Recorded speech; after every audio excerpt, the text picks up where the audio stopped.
Vamos a dar inicio a nuestro devocional financiero del día de hoy.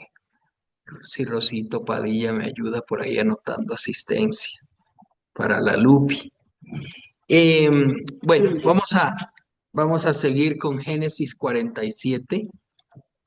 Recordemos que hemos venido hablando de cómo es el proceso de la crisis financiera. Primero habíamos hablado en este mismo pasaje, de cómo la crisis había servido para José como, como una oportunidad para prosperar.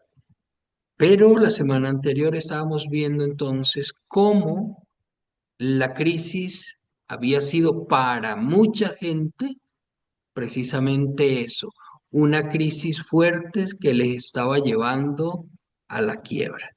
Vamos a ver la segunda parte de esto y en ello pues vamos a ver, no sé si decirlo, un renacer, llamarlo de esa manera, o una segunda oportunidad, o de pronto la misericordia de Dios en medio de la crisis. Porque lo cierto es que a veces nosotros cuando estamos en la crisis no creemos que de alguna manera Dios nos pueda sacar de allí. No creemos que de alguna manera vamos a ver algo diferente. Cuando llevamos 1, 2, 3, 4, 8 meses, 10 meses, un año en crisis económica, muchas veces no creemos que las cosas vayan a cambiar, porque ya nos hemos acostumbrado tanto a esa crisis que es difícil que nuestra mente, que nuestro corazón crean que puede suceder algo distinto. Pero vamos a verlo porque para mí esto es un renacer o esto es una segunda oportunidad o simplemente es la misericordia de Dios con nosotros aún en medio de la crisis. Vamos a Génesis 47, versículo 20. Vamos a comenzar desde el 20 y vamos a estar trabajándolo hasta el 26. Pero vamos con el versículo 20. Dice, versículo 20. Entonces compró José toda la tierra de Egipto para Faraón, pues los egipcios vendieron cada uno sus tierras, porque se agravó el hambre sobre ellos y la tierra vino a ser de Faraón. Muy bien, ¿qué pasa aquí en esta etapa? En esta etapa, ya recuerden, se había gastado el dinero, se había acabado, vendieron los animales, pero ahora ya en esta tocó vender la tierra, que era lo último que tenían. Póngase usted o imagínese usted, sí, poniéndose en el lugar de ellos, tal vez usted ya lo último que usted tendría para vender sería su casa, o si usted tiene un terrenito, o tiene una finca, por ejemplo. Entonces, le tocó venderla y aún venderse usted mismo como trabajador, como esclavo. Ese es el nivel más terrible económicamente hablando. Hemos hablado muchas veces que les he enseñado que existen 4 niveles: la sobreabundancia, la abundancia, la suficiencia y la escasez. Algunos le agregan uno más, la indigencia. Pues bien, cuando estos tal vez estaban en escasez, porque vendieron todo y claro, recibieron semilla, obviamente, y alimento.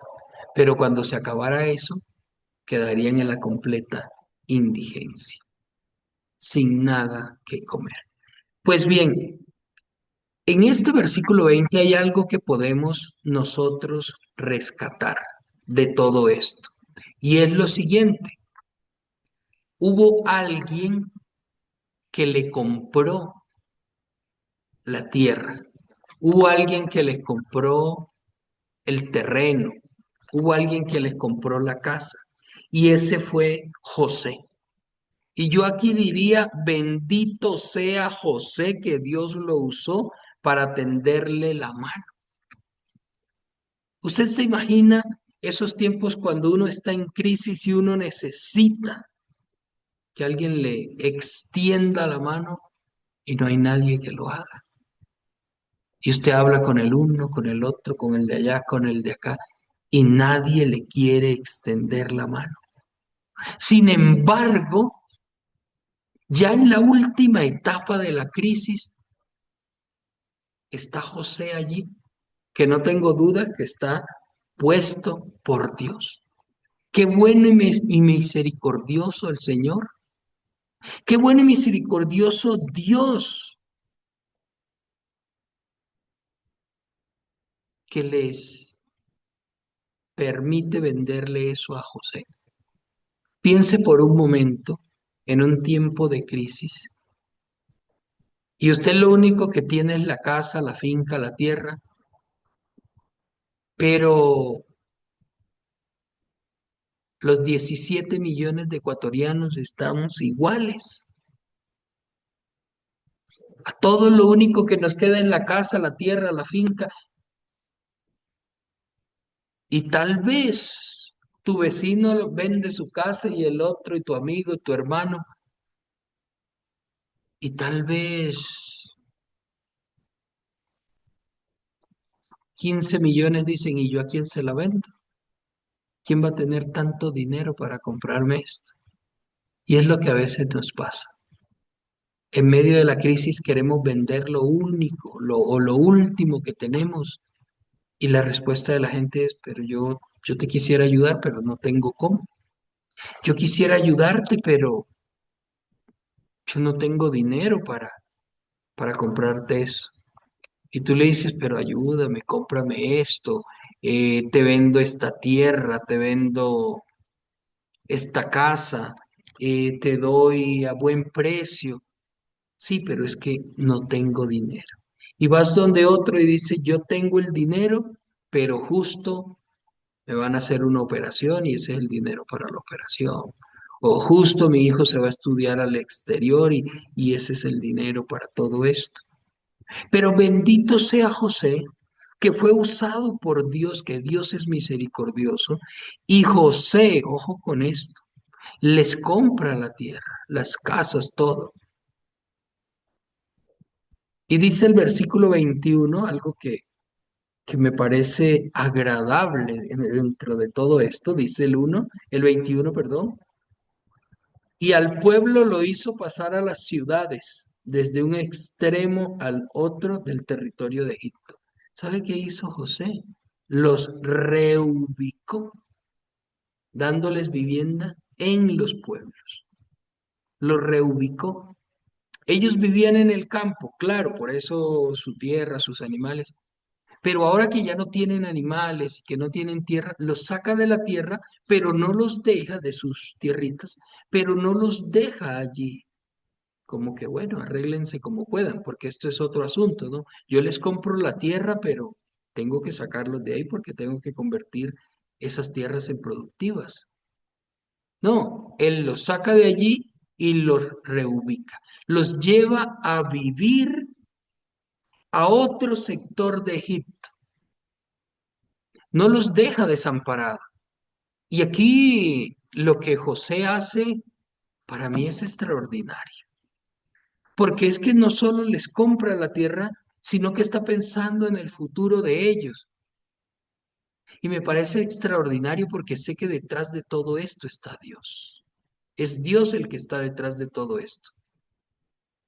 Y yo le digo a usted, es probable que usted ya hoy siente que ha vendido todo, que ha perdido mucho y que crea que esta situación no va a cambiar. Pero usted no sabe los planes de Dios. Usted y yo no lo sabemos, pero sí sabemos que Dios dice que sus planes no son los planes nuestros, que sus pensamientos son más altos que los nuestros. Y cuando creemos que todo está perdido, Dios nos lanza un salvavidas. Cuando creemos que ya nos vamos a ahogar a mar abierto, allá en lo profundo, Dios nos lanza un salvavidas, un rescate. Por eso nunca nuestra fe se puede quebrantar, nunca nuestra esperanza se debe perder, nunca nuestra confianza en Dios puede desaparecer. Siempre tiene que estar allí, aunque no veamos nada, aunque la higuera no florezca, dice la palabra de Dios. Aunque no haya vacas en la majada, con todo yo me regocijaré en Jehová, aunque no vea nada, porque tengo algo seguro que es su palabra. Y en esta crisis que estás atravesando, Dios te dice, espera, cree, confía, porque Dios sabe lo que va a hacer. Dios sabe el salvavidas que te va a lanzar. Y esto no significa quédate quietito, no hagas nada. No, no. Eso significa actúa, pero busca a Dios, actúa, pero ora, actúa, pero actúa esperando un milagro. Y eso fue lo que hizo. Eso fue lo que hizo Dios. Entonces pone en el corazón de José que no los deje solo, que los reubique en un lugar. Y va y los reubica de aquí para acá. Pero no solo eso. Mire lo que dice el versículo 22. En medio de su crisis financiera. Ah, bueno, el 22 me da otro detalle, perdón, antes. Un detalle importante, mire lo que dice. Solamente la tierra de los sacerdotes no compró, por cuanto los sacerdotes tenían ración de Faraón, y ellos comían la ración que Faraón les daba. Por eso no vendieron sus tierras. Bueno, y aquí hay algo importante, ¿no? Antes de seguir con todo el pueblo, está entonces un trato diferente para los sacerdotes. Les aseguró la supervivencia. Dios lo hizo en medio de la crisis. Y yo creo que siempre sucede esto. En medio de una crisis económica, en medio de una crisis de hambre, Dios también sustenta a los sacerdotes. Lo hizo con el profeta Elías y lo ha hecho muchas veces con todos aquellos que le servimos. Si usted le sirve a Dios, tenga por seguro que Dios también le sustentará en medio de la crisis. Pero vamos al versículo 23. Quería hacer allí ese paréntesis con lo de los sacerdotes para que vean cómo Dios tiene en cuenta a quienes trabajan para Él. Versículo 23. Entonces, José ya los trasladó, los reubicó de un lugar a otro y ahora mire lo que hace. De los frutos daréis el quinto a Faraón. Las 4 partes serán vuestras para sembrar las tierras y para vuestro mantenimiento y de los que están en vuestras casas y para que coman vuestros niños. ¿Qué es lo que sucede aquí? José ahora les da semilla para que siembren, les da frutos para que siembren. En medio de la crisis. Y les dice, ustedes tomen, aquí está todo esto. Pidan toda la semilla que necesiten para sembrar. Pero el 20% de eso, lo que produzca la tierra, me lo devuelve. Es como un impuesto. El quinto, dice allí, es decir, la quinta parte. Devuélvanme la quinta parte, el 20%. El 20%. Ese 20% ¿para quién es? Dice que para Faraón.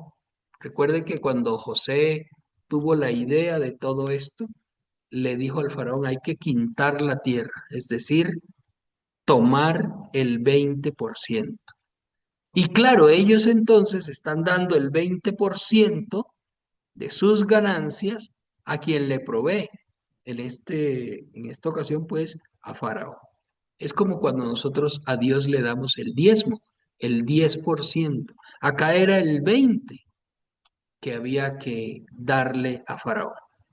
Y dice la Biblia, a ver, mm, bueno, ya se los voy a leer más adelante, pero dice la Biblia que se mantiene hasta el día de hoy en la tierra de Egipto. Ya lo vamos a leer más adelante. Entonces, fue un impuesto que ellos tenían que darle a Faraón porque Faraón era quien les proveía la semilla, quien les daba el alimento. A nuestro proveedor tomamos una parte y se la damos para él. Y eso es justo delante de Dios. Y era justo delante de José, delante de Faraón, que ellos devolvieran esto. ¿Y qué les dice? Que a mí me parece supremamente interesante lo que viene a continuación. Volvamos al versículo 24. Dice, de los frutos daréis el quinto a Faraón, y las cuatro partes serán vuestras para sembrar las tierras y para vuestro mantenimiento y el mantenimiento de los que están en vuestras casas y para que coman vuestros niños. Esto es interesantísimo. Y es que José les está dando una lección de manejo financiero, de administración de las finanzas. A partir de hoy, ustedes van a aprender a vivir con el 80% de lo que ganan, no con el 100%. Y esta estrategia sería buena para todos nosotros. De hecho, ustedes, sí, nosotros, voy a meterme yo ahí, los que tenemos por hábito espiritual el diezmar, entendemos que nosotros vivimos con el 90%, porque el otro 10% se lo damos al Señor. Y vemos milagros siempre y vemos la provisión de Dios. Estas personas que ya descubrimos desde el primer devocional cuando hablamos de esto, que ellos no tenían buen manejo financiero de las cosas.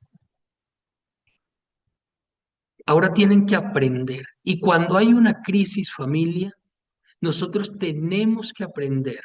Nosotros tendremos que ser educados o enseñados por el Señor a manejarnos de manera diferente, a manejar nuestros recursos de manera sabia. Y lo que José hace es, entre comillas, obligarles a que aprendan a vivir con el 80%. Y eso es clave. Hay gente, lastimosamente, yo tengo que decirlo, pero hay gente que no sabe vivir siquiera con el 100%. Ojo, ni siquiera con el 100%. No les alcanza. Si ganan $500, no les alcanza. Entonces consiguen otro empleo y ahora ganan $1,000. Uno diría, qué bueno, ahora van a ahorrar 500 o van a usar 500 para invertir. No es cierto. Esos $1,000 ahora que simbolizan el 100% tampoco le van a alcanzar, porque no tienen el manejo administrativo del dinero. Consejo, aprenda a vivir por lo menos con el 90%. Que no debería ser aprenda a vivir con el 80%. 10% dele al Señor, 10% ahorre y viva con el 80%. Pague todos sus gastos fijos, eh, como son la salud, la educación, bueno, todo esto, los servicios básicos, esos son gastos fijos. Y lo otro que necesite, pero acostúmbrese a vivir así. Líder, pero es que con esto que tengo nunca me voy a comprar, yo qué sé, esa bicicleta que cuesta $1,200. Bueno, cómprese una. ¿Y para cuánto le alcanza a salir? Para una de 300. Pues ya, ojalá. ¿Y para qué la usas? No, en las mañanas me voy al parque que está aquí y doy 28 vueltas en la bici. Sí, pero también lo puedes hacer en la de 200, $300. Sí, pero es que yo quiero una de 800 o de 1200. Pues toca esperar. ¿Sabes qué nos enseña la Biblia? Que quien es fiel en lo poco, en lo mucho será puesto. Y algunos, Dios ha querido ponerlos en lo mucho, pero hoy han pasado años y siguen en lo poco, porque no saben ser fieles en lo poco, porque no saben administrar en lo poco. José fue un buen administrador cuando estaba en lo poco, cuando era esclavo, cuando vivía allá con su padre, cuando estaba en la casa de Potifar. Y como era buen administrador, entonces Dios lo puso en lo mucho, en lo alto. Muy bien, familia, esto es importante, aprender manejo financiero. ¿Quiere usted cambiar la situación financiera? Tienes que aprender manejo financiero. Hace muchos años, tal vez unos 11 años, estaba yo dirigiendo por allá en el norte y un discípulo llamado Mauricio me decía, líder, tengo muchas deudas,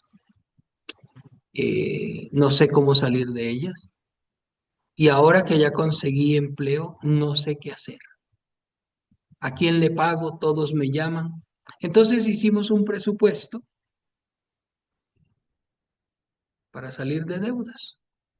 Mauricio, y encontré que Mauricio mensualmente, él ganaba en ese momento como $700, y mensualmente se gastaba por lo menos $300 en cosas innecesarias. Escúchelo bien, en cosas innecesarias. Encontré que Mauricio, pongamos un ejemplo, su trabajo quedaba a unas 10, 12 cuadras desde su casa, caminando. Se podía ir caminando tranquilamente. Entraba a las 9 de la mañana. Una empresa que se llama Faiquito, algo como de vidrio, de estas cosas. ¿Y sabe qué pasaba? Mauricio salía de su casa 8:45, 8:50.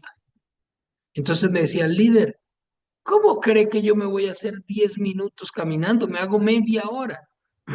Entonces, Mauricio todos los días antes de salir llamaba un taxi y se iba en taxi. Y como se iba en taxi y ya regresaba tarde, 6 de la tarde, así, cogía taxi para regresarse. Y decía, pero Mauricio, es que está ahí cerca de tu casa. Sí, líder, pero ya salgo faltando 10, 15, tengo que tomar taxi. Ya. Entonces vamos a hacer una cosa, Mauricio. Vamos a revisar a qué hora te levantas. Ah, es que me levanto a las 8 y mientras me preparo desayuno porque vivo solo y todo eso ya se me hace tarde y mientras me baño. Perfecto. Tú deberías levantarte a las 4 de la mañana, a las 5, a hacer devocional, a hacer esto, lo otro, a buscar a Dios, a leer la Biblia. No, pero ¿cómo me voy a levantar a las 4, a las 5, líder, si me acuesto a las 2? Ah, caramba, ¿y qué hace? ¿Por qué hasta las 2? Ah, viendo película, viendo serie. Escuche esto, viendo partidos de fútbol de hace 10 años, 5 años. No, es que ahora me estoy viendo todos los partidos de la Copa América del año 2000, o yo qué sé. Y Mauricio, estás mal. Si hicieras eso, te ahorrara mucho. Y empezamos a cambiar hábitos con el Mauricio. Y en un mes logró ahorrar $300. Y dijo, ok, ahora esos $300 los vas a abonar a la deuda más urgente. Y así empezó a hacer cada mes. Hasta que yo estuve allí, Mauricio había salido de más de la mitad de las deudas. solo con un cambio de hábito, con algo sencillo. José les enseña entonces a ellos a que aprendan a vivir a partir de ahora con el 80%. Versículo 25, mire lo que dice. Y ellos respondieron, la vida nos la has dado. Hallemos gracia en los ojos de nuestro Señor y seamos siervos de Faraón. Eso se llama agradecimiento. Estoy agradecido con Faraón, así que vamos a servirle.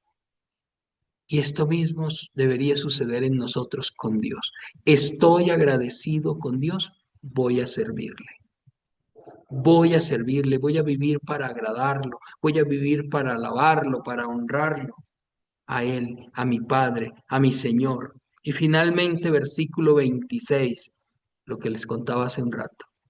Entonces José lo puso por ley hasta hoy sobre la tierra de Egipto, señalando para Faraón el quinto, excepto solo la tierra de los sacerdotes, que no fue de Faraón. ¿Hasta cuándo daban ese doble diezmo? ¿Hasta cuándo daban ese 20%? Hasta siempre, familia. En agradecimiento a Faraón, porque ahora los había reubicado. Y no tengo dudas que cuando ya se, todo se mejoró, pasaron estos 7 años, yo no tengo duda que otra vez fueron devueltos a sus tierras, porque el objetivo no era quedarse con la tierra de todos. El objetivo inicial y por el cual Dios mostró todo esto era para preservarle la vida a la gente. Familia linda, versículo 27 y terminemos. Dice, así habitó Israel en la tierra de Egipto, en la tierra de Gosén, y tomaron posesión de ella, y se aumentaron y se multiplicaron en gran manera. ¿Qué es lo que sucede entonces? Al final de toda la crisis, aquí lo dice, ellos habitaron en la mejor tierra, en la tierra de Gosén. Y está hablando específicamente aquí eh, del pueblo de Israel, de la familia de Jacob. Habitaron en Gosén, que era la mejor tierra que había en Egipto. Y esto me lleva a una última reflexión. Nunca sabemos la bendición que Dios nos tiene preparada después de esta crisis o después de una crisis. Nunca lo sabemos. A veces solemos creer que esto es el fin. No, esto no es el fin. Esto es simplemente una etapa más de una gran carrera. Así como en las carreras de ciclismo, entiéndase, Tour de Francia, Giro de Italia o la que se está corriendo en estos días, Vuelta a España, es por etapas. Y es probable que usted se encuentre en una etapa de alta montaña donde le cuesta subir, pero tranquilo, que después de las etapas de alta montaña siempre vienen etapas planas de descanso, de bendición. Y yo no dudo que Dios tiene preparada también una o varias etapas planas para ti, para bendecirte. Vamos a orar, vamos a terminar este tiempo en oración.